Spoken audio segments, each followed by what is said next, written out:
Hi everyone, it's Eric with Commander's Coliseum. Welcome back to another episode, and in this episode of Commander's Coliseum, we have a special treat for you. Okay, we have a secret lair, but it's not just any secret lair. I'm gonna unbox this secret lair live on camera. Not live, but I'm gonna record the unboxing. And if you don't know or can't tell which one this might be, 1, 2, 3, it's the 30th anniversary one. All right, that means this just arrived last week, but I've been holding on to it. So 10% of the 30 cards that are in this set, this edition of the Secret Lair, are foiled. So we're going to see which ones we pull that are foil. See if we pull any bombs. So I'm going to rearrange the cam so that I can record the opening on a play mat. We're going to take it from there. So see you in a few minutes. Stay tuned. Hi, welcome back. Got everything set up. We're going to start the box opening. Let's get cracking. So we have the sealed piece here. So let's get this off.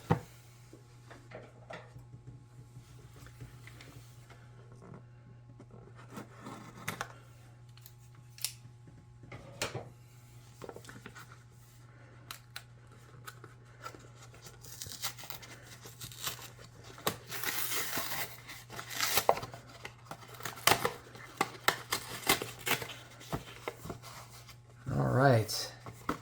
So for the 30th anniversary, they went back to their boxes. It's got some nice glittery lettering on the box. All right. First thing in the box is how you hang your boosters. Fifflefip has some ideas. Oh, okay. Well, 30 years of Magic and all the sets, it looks like. But this represents a pack for each year. Let's put that aside. From the beginning of Magic's history. So let's get all the packs out.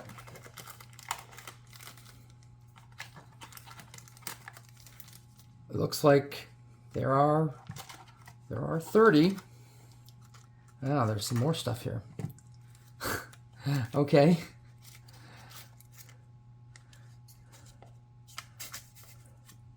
So there are 30 packs represented right here.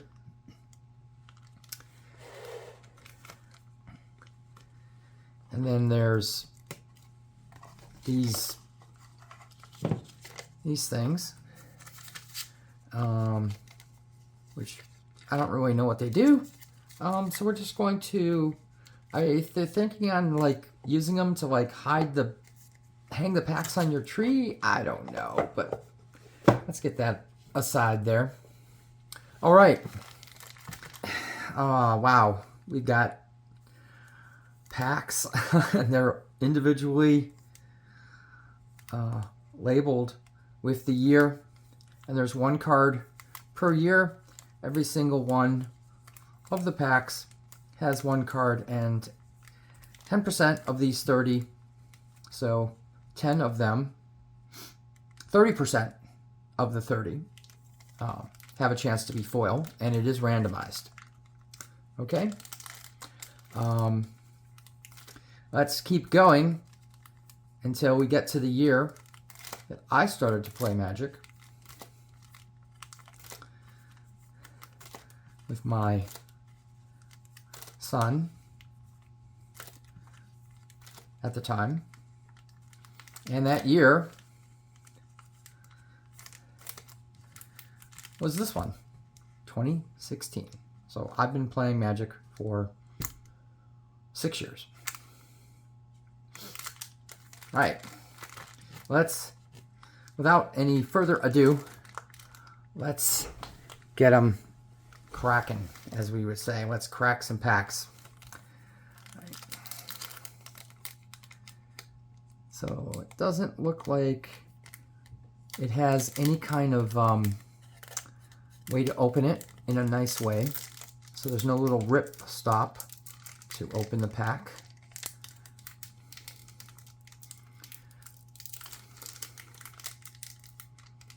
Interesting.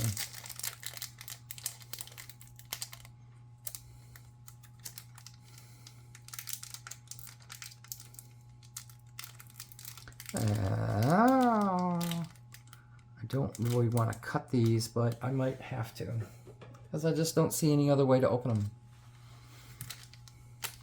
Make sure that the card is down there. All right, so we cracked the first one, the year of Magic's start, 1993.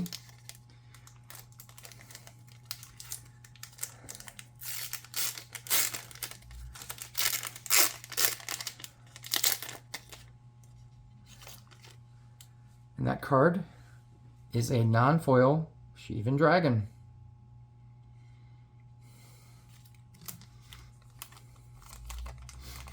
I'm going to set the packs off to the side, out of the frame of the camera.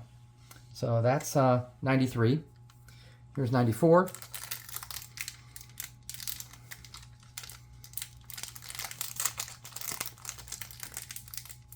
Not really a good way to open these. I'm very very disappointed in the way that they put these packs together so that you don't have an easy way to open them. But that seems to be par for the course for this company. So this card is a Mishra's Factory, also in non-foil. So 94 was on non-foil. They just reprinted this in Brothers War. So 94. Here's 95. Let's open this end since it has more space. God, I really hate using the scissors, but seems to be the only way to open the packs. Oh boy, there's a money card. A foil Necropotence. That's boss. That's beautiful. A foil Necropotence for 95. So far, we are staying with the 1 out of 3 in foil.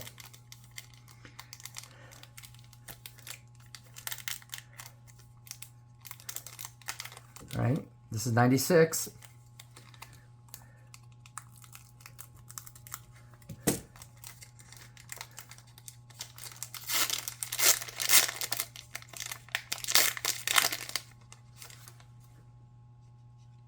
And a foil Limdal's Vault, 96.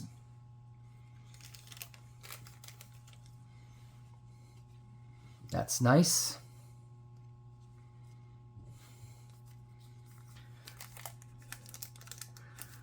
This is the year my son was born, so 97. Where was I in 97? I was in Fort Lee, Virginia, doing a tour in the Army. And we have a non-foil Trade Wind Rider in 97. 98, I was still in Virginia. Well, there's a way to open them without having to use the scissors, so that's pretty nice. There we go. There's a smokestack. Is it a foily boy? It's a foily boy. So 2 foils in three packs. 98 there. This is the year that my last year in the Army. 99.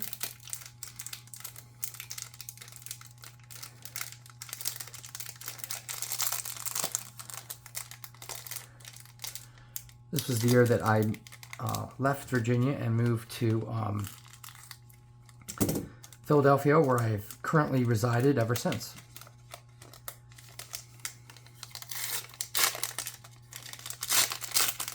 I'm proud to call Philadelphia my home. The card is a Squee, Goblin Noob. This is such a popular card, especially in CEDH.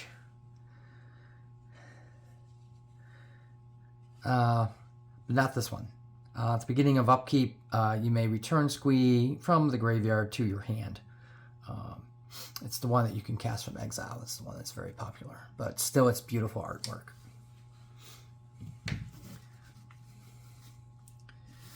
Okay, let's keep going.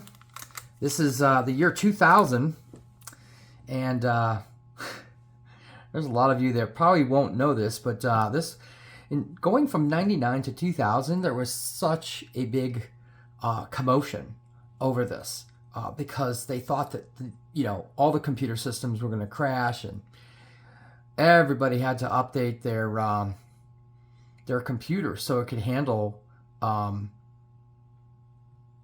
extra digit, because there was something with the programming that they couldn't make the systems work for the year 2000. So everybody had to install software. I know I was in the labs at the time, and from 99 to 2000 we had to install special software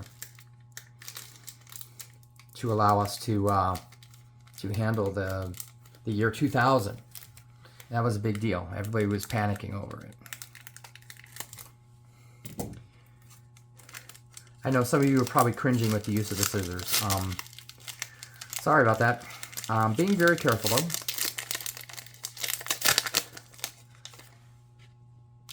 We have, so for the year 2000, we have Lynn Civi, Deviant Hero. This is a legendary Defiant Hero. Legendary creature, human rebel, for 1 and 2 white, 1/3. X, tap. Search your library for a rebel permanent card with mana value X or less and put it onto the battlefield, then shuffle.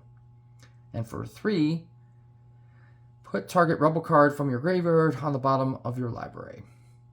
Don't see that in any play whatsoever. Anywhere. Nice artwork though. All right, 2001. Year 2001. And you're still going to have to use the scissors because I'm having difficulty getting these packs open.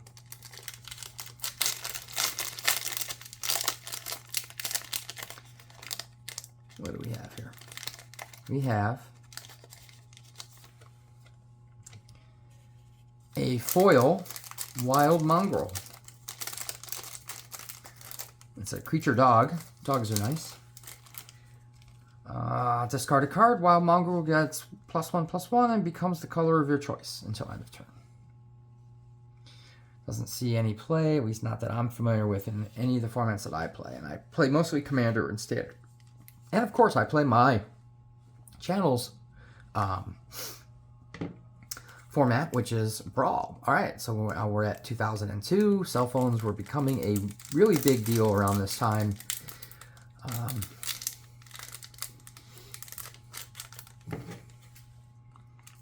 And there was fierce competition among all the companies to get you to switch to have a cell phone versus a regular landline phone. All right, we've got a foil Genesis. Creature incarnation, 4/1. At the beginning of upkeep, if Genesis is in your graveyard, you may pay 2 and a green. If you do, return target creature card from your graveyard to your hand. It's nice. 2 foils again out of 3. So we're doing slightly better than the 30% that was originally promised. All right, looks like I was able to crack that at the top. So we were able to open this without a scissors. See, 2003. Oh boy, there we go. That's really money. That is so sweet. It makes this entire purchase worth it. This is a foil Chrome Mox. This is a boss card. Sees a hell of a lot of play. 0-drop artifact with imprint. When Chrome Mox enters the battlefield, you may exile a non-artifact, non-land card from your hand. It has a tap ability to add 1 mana of any color of the exiled card's colors. So it just has to be a non-artifact, non-land. So you can really break this kind of card. This sees a lot of play. Not so much in casual Commander, but especially in competitive Commander, CEDH. That was worth this entire box. I'm so happy that I got this card. All right, 2004. So my son would have been like 6 around this time, 7. And we actually started to play Yu-Gi-Oh! Around this time. So 2003, 2004. And we got a Glimpse of Nature. 1 green, sorcery. Whenever you cast a creature spell this turn, draw a card. Nice artwork. Going for 2005. Let's see if I can... there we go. I'm kind of getting the hang of opening the packs without using the scissors. This one, but I did break it a little more, though. But it's always nice to be able to open them without using the scissors. This one is a Lightning Helix non-foil. An instant for red and white. Lightning Helix deals 3 damage to any target, and you gain 3 life.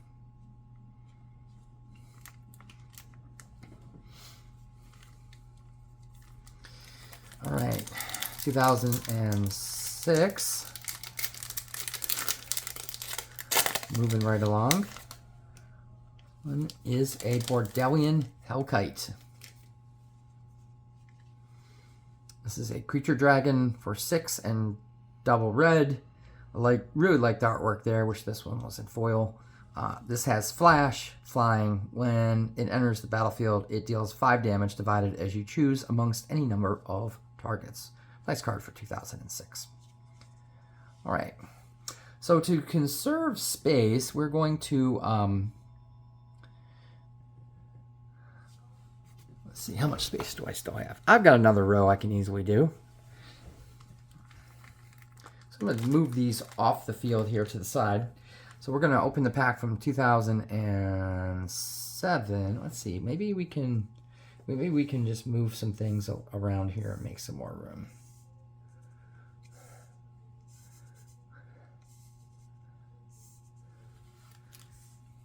We can fit a couple more cards on some of these rows. You can see some of the bending in the cards already. Here. That was just a flick of dust on the card.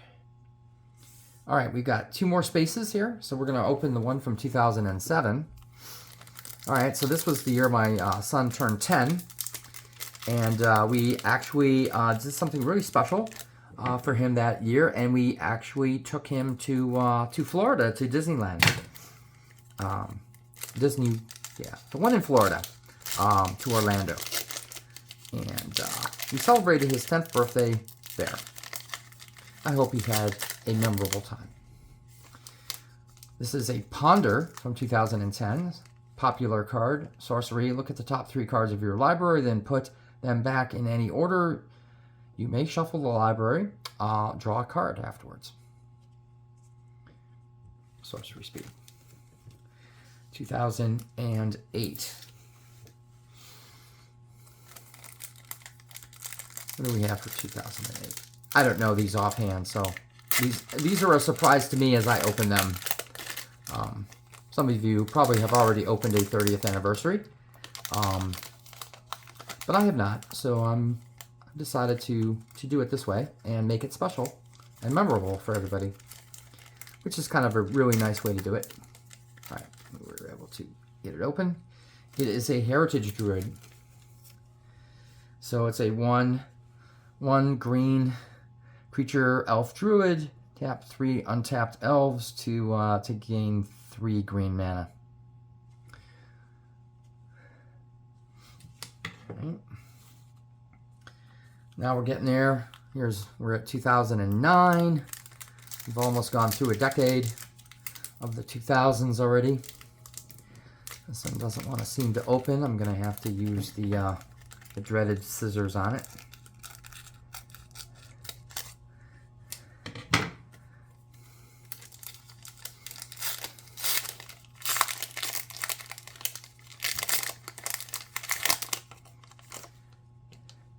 We've got a elves seem to be popular theme in this stuff. We got a Bloodbraid elf, 2 and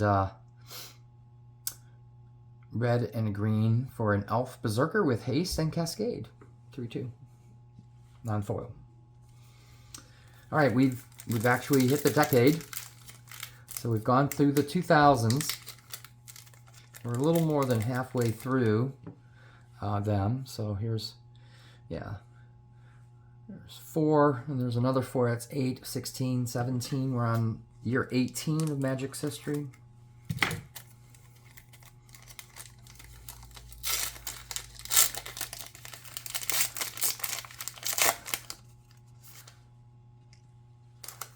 Now, this is a very popular card in Commander. We have a Sun Titan non-foil. Nice artwork. Giant for 4 and double white for a 6/6 that says whenever it enters the battlefield or attacks, you may return target permanent card with mana value 3 or less from the graveyard to the battlefield. From your graveyard to the battlefield. 2011.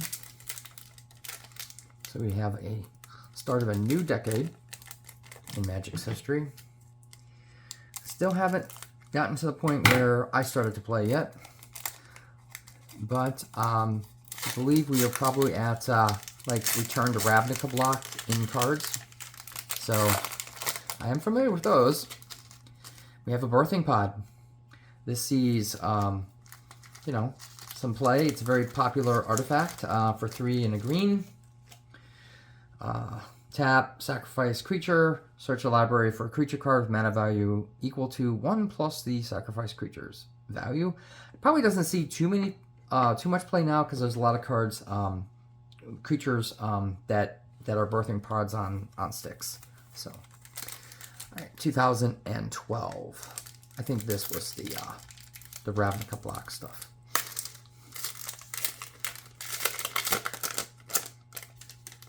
I get that feel from the blue. And it's a Deathrite Shaman.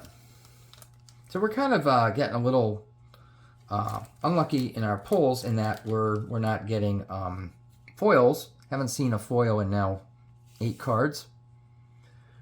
So, no, 9. 9. The last foil we got was the Chromox. But there was a run of 3 foils in a row there to hit the Chromox. This card sees tremendous amounts of play in competitive, and it's really nice artwork. So, very impressed, Wizards.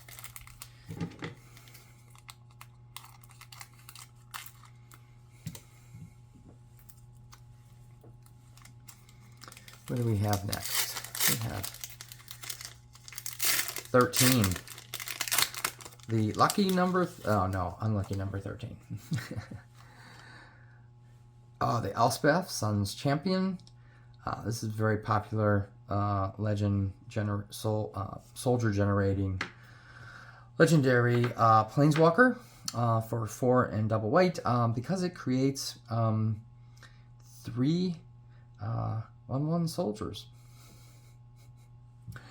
And now there's a new card, Myrel, Shield of Argave, that makes that kind of card really good in that deck, especially in Commander. We actually, I can give you a little hint about that. You're actually going to see Myrel getting played in upcoming videos. We actually did some live games of Elder Dragon Brawl yesterday, which was Sunday, the 27th. This is a Siege Rhino. 1 and white, black, and green Abzan colors for a creature Rhino 4/5 with trample. And when it enters the battlefield, each opponent loses 3 life and you gain 3 life. Wow, you can make that broken by blinking it. Right. So back to what I said about the Myrel. The Myrel is really broken, and there's some. I'm going to show you a game that I'm going to work on editing this week. Really nice. Had a lot of fun with it. Unfortunately, the challenger did not have fun with the Myrel deck, and so I spoiled that a little bit for you. But that's a really broken card. Her effect that says you can't cast spells or activate abilities of anything during your turn is just bonkers. All right, we have a foil Dragonlord Ojutai, 3 generic and Azorius colors. Really beautiful there. Legendary creature Elder Dragon flying 5/4. That has hexproof as long as it's untapped, and when Dragonlord Ojutai deals combat damage to a player, look at the top 3 cards of your library, put one of them into your hand, and the rest on the bottom. So really nice card draw. About time we got another foil. 2016. Oh boy. Now I can tell this is foil already because it's really bent already. So that only happens with foils. Alright. Alright. Ooh, wow. Look, can you see that curling? Look at that curling. Look at that. And it's not even... I was totally wrong. It wasn't even foiled. But it's been heavily damaged. Thalia Heretic Cathar. This was the year that I started to play Magic. So, my first set. So, was the Innistrad block. The second block of Innistrad. Alright, so now we are kind of at a space where we have, let's see, we've got 6 more years to go, and we'll probably just end up, let's put these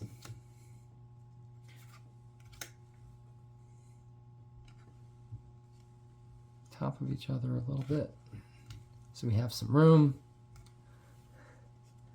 We'll move things around. My first experience with Magic was kitchen table Magic at a friend's house.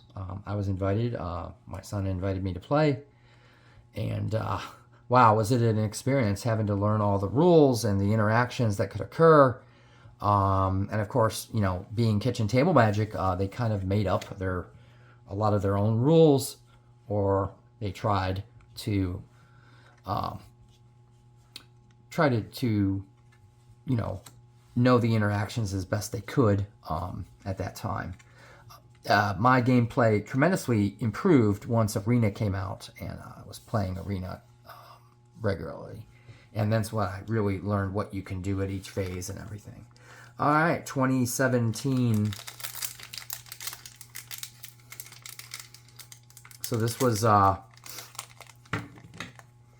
second block of the Aether. This was Aether Revolt. And they were doing those mechanics that were highlighted in those sets, as well as going to the desert playing afterwards. So this is Nicole Bolas, because sets that were popular during that time. I have to remember what they were. Let's see here.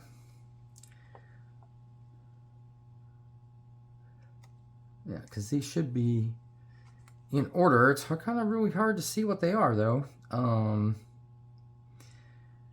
Yeah, Shadows over Innistrad and Eldritch Moon were the first two sets that I started to play with. And then the Kaldesh sets. And then after Kaldesh, there was... there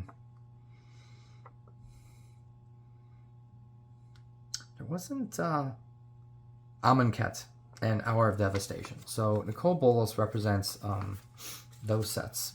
And really nice artwork. Kind of looking pretty tunical, tuned version of him. I'll put him right there. I wish I would have gotten him in foil. 2018.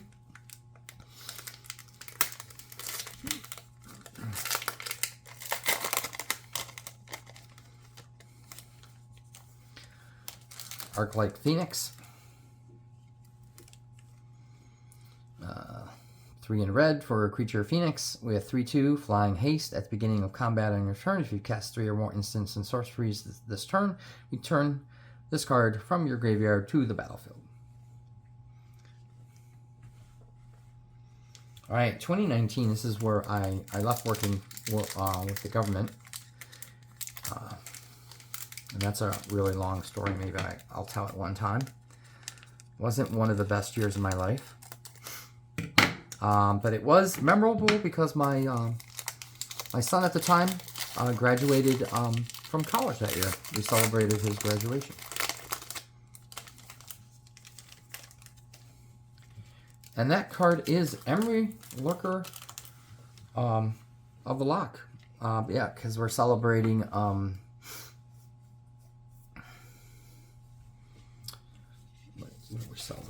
Throne of Eldraine. This is a very... You can break this pretty easily using blue and artifacts. Alright, got 3 packs left. 2020. This was the most memorable year, probably. It will be burned in people's memory for a very long time because of COVID-19 and the pandemic and everything getting shut down and disrupting the entire world. And they still have not proven how that all occurred. Okay, and who did it? And it's the Shark Typhoon. Not in foil. Disappointing. I would have loved this card in foil. Ikoria was not a popular set. People really hated that set. This was the time I began playing. 2019 is when I began playing Arena heavily in June, playing it almost every day, and started to follow CGB here in 2020. I became a much better Magic player due to following him.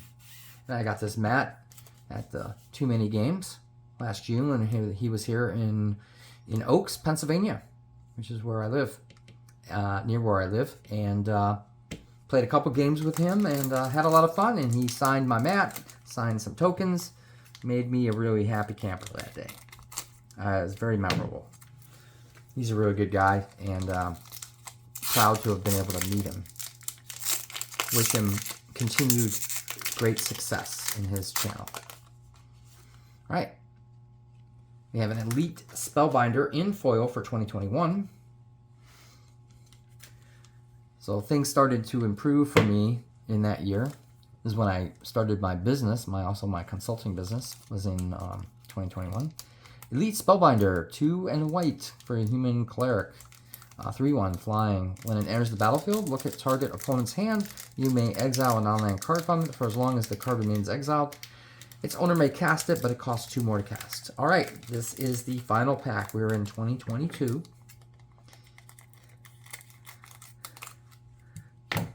Let's see what it is. This is the current year.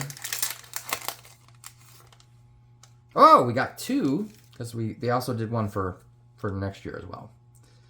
So, it's a Nashi, Moon Sage's Scion, Rat Ninja, probably to celebrate the return to Kamigawa in 2022. That set was released in February. Legendary Rat Ninja for 1 and double black, 3/2 with a ninjutsu.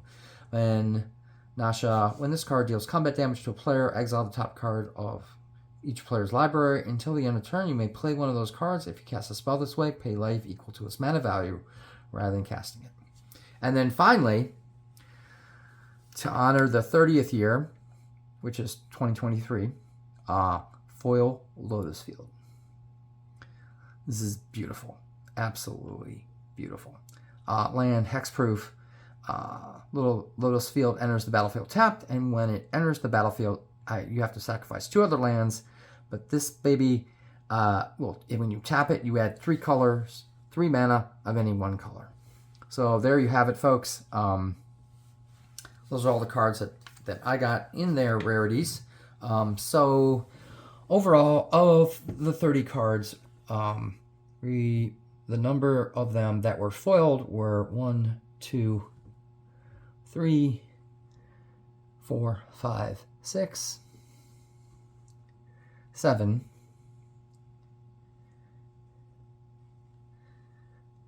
8, 9. So slightly less than the 30% promised rate. So 9 out of 30 were foil. But I'm happy anyways because of the beautiful chrome mox that I got in foil. And this card made everything worth it. And so did this alternate art of the Lotus Field make everything worth it. So that was the pack opening. I hope everybody enjoyed this. Let me know if you guys liked this pack opening and my giving a little history of myself as a little bit of a bonus. And look forward to actual. We did actually play. So we're going to move on now. We did actually play a couple of games of Elder Dragon Brawl at Waffles and Enthusiasm yesterday, and you're going to see 2 of those videos were posted, and so we look forward to seeing that. And remember, there's always the next game, and always have fun. If you liked the video and you like the content that I'm providing, please remember to like, share, and subscribe to the channel. Eric out.